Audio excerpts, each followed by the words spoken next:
it chapter by chapter, one bite at a time. So many adventures and mountains we can climb. Take it word for word, line by line, one bite at a time.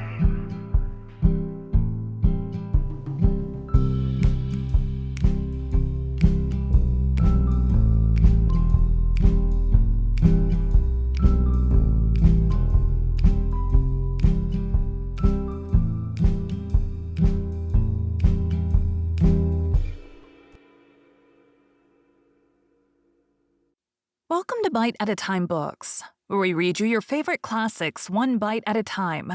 My name is Bree Carlile, and I love to read, and wanted to share my passion with listeners like you. If you want to know what's coming next and vote on upcoming books, sign up for our newsletter at biteatatimebooks.com. You'll also find our new t-shirts in the shop, including podcast shirts and quote shirts from your favorite classic novels. Be sure to follow my show on your favorite podcast platform so you get all the new episodes.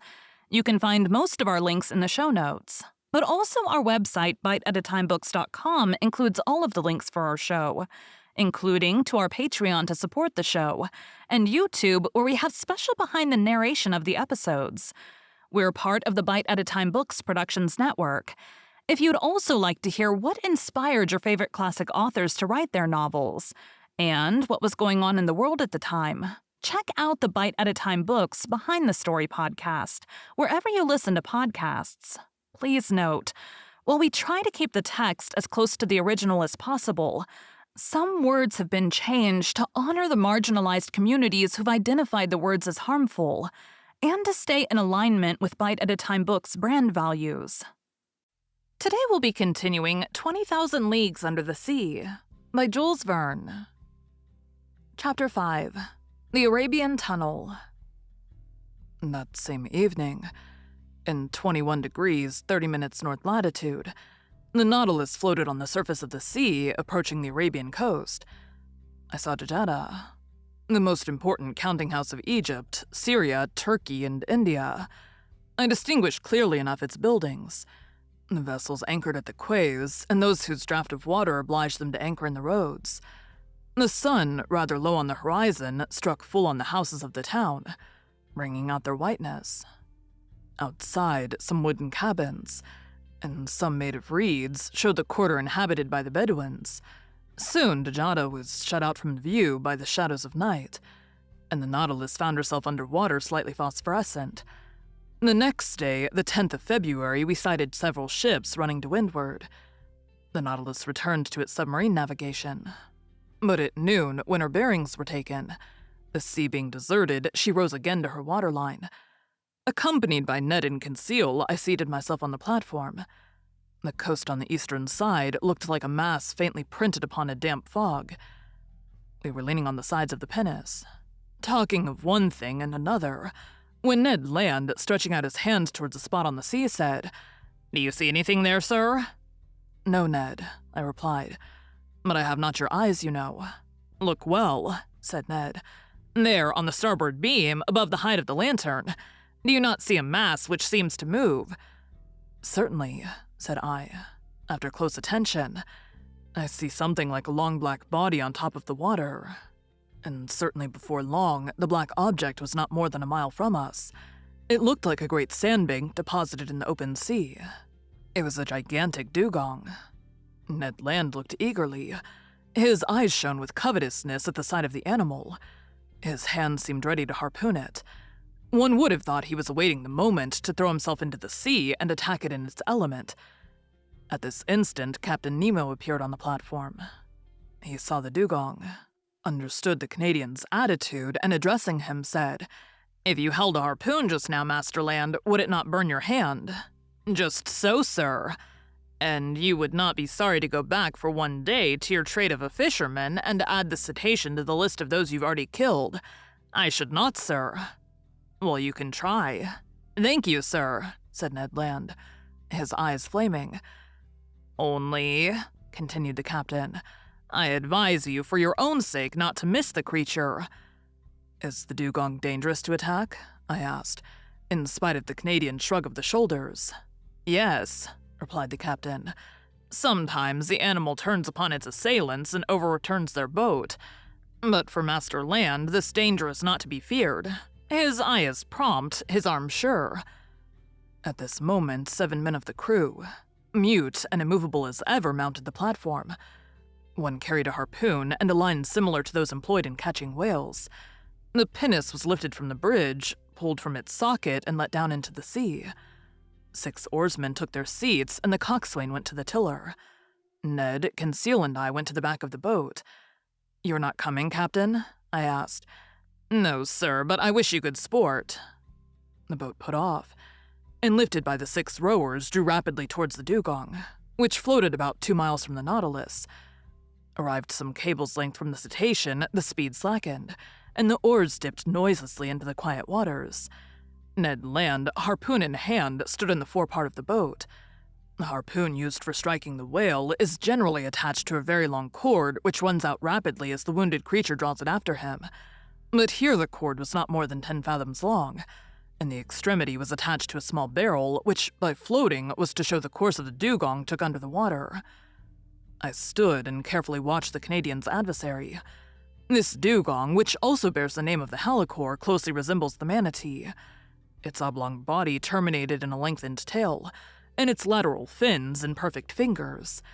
Its difference from the manatee consisted in its upper jaw, which was armed with 2 long and pointed teeth, which formed on each side diverging tusks. This dugong, which Ned Land was preparing to attack, was of colossal dimensions. It was more than 7 yards long. It did not move and seemed to be sleeping on the waves, which circumstance made it easier to capture. The boat approached within 6 yards of the animal. The oars rested on the rowlocks. I half rose. Ned Land, his body thrown a little back, brandished the harpoon in his experienced hand. Suddenly, a hissing noise was heard, and the dugong disappeared. The harpoon, although thrown with great force, had apparently only struck the water. "Curse it!" exclaimed the Canadian furiously. "I have missed it!" "No," said I. "The creature is wounded. Look at the blood, but your weapon is not struck in his body." "My harpoon! My harpoon!" cried Ned Land. The sailors rowed on, and the coxswain made for the floating barrel. The harpoon regained, we followed in pursuit of the animal. The latter came now and then to the surface to breathe.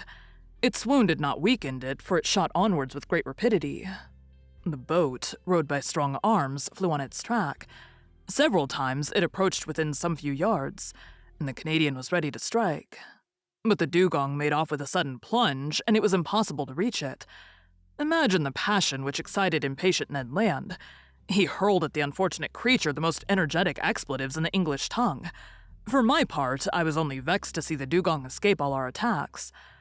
We pursued it without relaxation for an hour, and I began to think it would prove difficult to capture, when the animal, possessed with the perverse idea of vengeance of which he had cause to repent, turned upon the pinnace and assailed us in its turn. This maneuver did not escape the Canadian. "Look out!" he cried. The coxswain said some words in his outlandish tongue, doubtless warning the men to keep on their guard. The dugong came within 20 feet of the boat, stopped, sniffed the air briskly with its large nostrils, not pierced at the extremity, but in the upper parts of its muzzle. Then, taking a spring, he threw himself upon us. The pinnace could not avoid the shock, and half upset, shipped at least 2 tons of water, which had to be emptied, but thanks to the coxswain, we caught it sideways, not full front, so we were not quite overturned, while Ned Land, clinging to the bows, belabored the gigantic animal with blows from his harpoon. The creature's teeth were buried in the gunwale, and it lifted the whole thing out of the water as a lion does a roebuck. We were upset over one another, and I know not how the adventure would have ended if the Canadian, still enraged with the beast, had not struck it to the heart. I heard its teeth grind on the iron plate, and the dugong disappeared, carrying the harpoon with him. But the barrel soon returned to the surface, and shortly after the body of the animal turned on its back. The boat came up with it, took it in tow, and made straight for the Nautilus. It required tackle of enormous strength to hoist the dugong onto the platform. It weighed 10,000 pounds. The next day, 11th February, The larder of the Nautilus was enriched by some more delicate game. A flight of sea swallows rested on the Nautilus. It was a species of the Sterna nilotica, peculiar to Egypt. Its beak is black, head gray and pointed, the eyes surrounded by white spots, the back, wings, and tail of a grayish color, the belly and throat white and claws red. They also took some dozen of Nile ducks, a wild bird of high flavor, its throat and upper part of the head white with black spots. At about 5 o'clock in the evening, we sighted to the north the Cape of Ras Mohammed. This cape forms the extremity of Arabia Petrea, comprised between the Gulf of Suez and the Gulf of Aqaba. The Nautilus penetrated into the Straits of Jubal, which leads to the Gulf of Suez. I distinctly saw a high mountain towering between the two gulfs of Ras Mohammed. It was Mount Horeb, that Sinai at the top of which Moses saw God face to face. At 6 o'clock, the Nautilus, sometimes floating, sometimes immersed, passed some distance from Tor. Situated at the end of the bay, the waters of which seemed tinted with red, an observation already made by Captain Nemo. Then night fell in the midst of a heavy silence, sometimes broken by the cries of the pelican and other night birds, and the noise of the waves breaking upon the shore, chafing against the rocks, or the panting of some far-off steamer beating the waters of the Gulf with its noisy paddles. From 8 to 9 o'clock, the Nautilus remained some fathoms under the water. According to my calculation, we must have been very near Suez. Through the panel of the saloon, I saw the bottom of the rocks brilliantly lit up by our electric lamp. We seemed to be leaving the straits behind us more and more. At 9:15, the vessel having returned to the surface, I mounted the platform, most impatient to pass through Captain Nemo's tunnel. I could not stay in one place, so came to breathe the fresh night air. Soon in the shadow I saw a pale light, half discolored by the fog, shining about a mile from us. "A floating lighthouse," said someone near me. I turned and saw the captain. "It is the floating light of Suez," he continued. "It will not be long before we gain the entrance of the tunnel."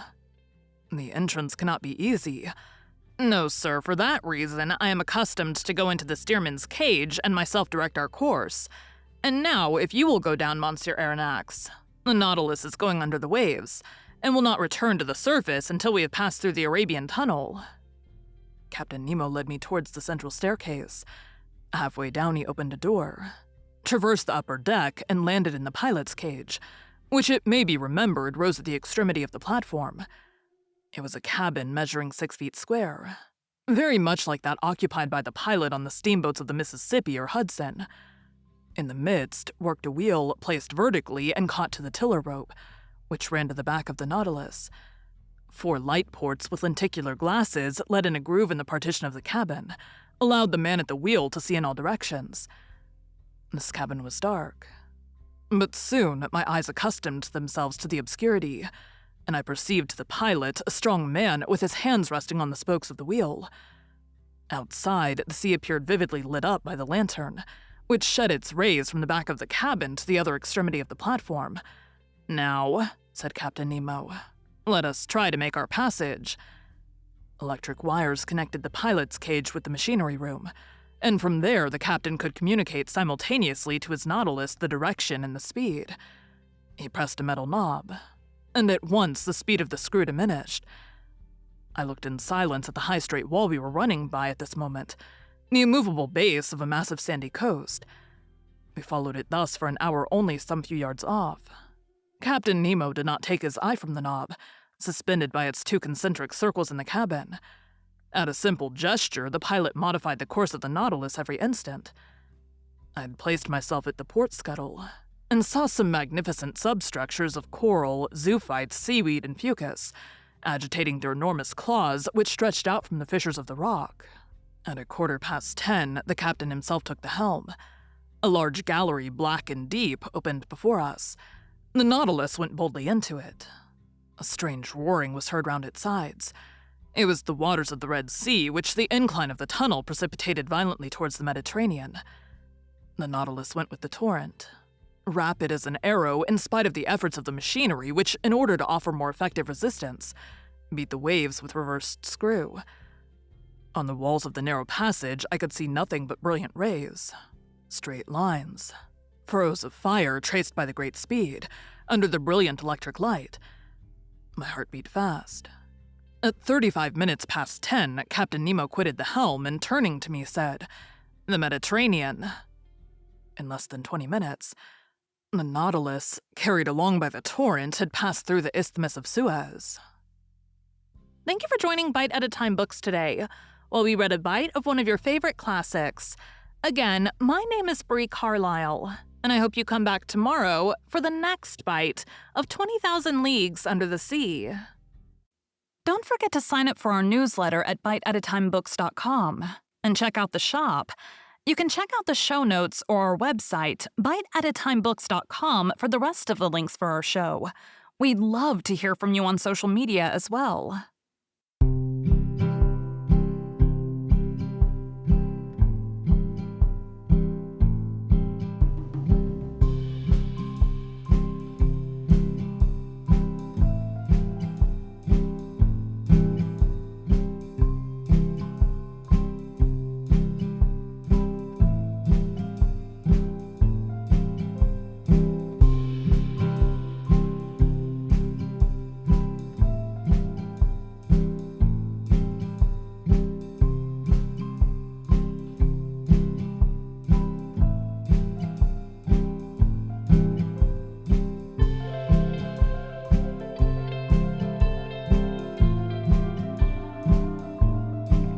Take a look in the book and let's see what we can find.